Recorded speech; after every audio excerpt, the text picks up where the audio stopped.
I discovered a more profitable method than selling marijuana. A man was selling nitrous oxide balloons on the street. Really hot. But he got too high on his own supply first. This showed me a huge business opportunity. Normally a nitrous balloon costs $5, but if you take it to a music festival, one balloon can sell for $10. One canister of nitrous oxide can fill 350 balloons. We could sell at least 10 canisters per day, and the music festival would run for 3 days. The revenue would exceed $1 million. But how could we get large quantities of nitrous oxide? Fortunately, I knew Mickey, a bar owner. Since nitrous oxide serves as a whipped cream propellant, restaurants can legally purchase it in bulk. Come to think of it, not just mine.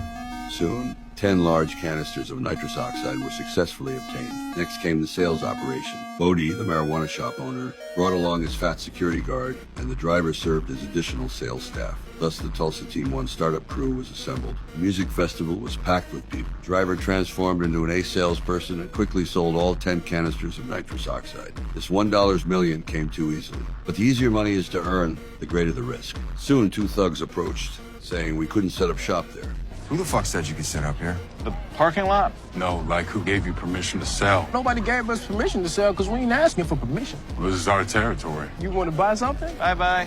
The driver and Bodie thought they were just people jealous of our earnings, didn't pay much attention. The next day, the driver turned in all the sales proceeds. Of course, I wouldn't shortchange him either. I instructed him to increase tonight's nitrous oxide inventory, planning to make a killing. Little did we know that someone was already secretly targeting us. Remember those 2 thugs from last night? They were members of Tulsa's local Black Gravel Gang. The Black Gravel Gang, also known as a motorcycle gang, was primarily involved in nitrous oxide trafficking. When the boss learned that these 2 cowards hadn't driven away the people stealing their business, he became furious. How had he ended up with such useless subordinates?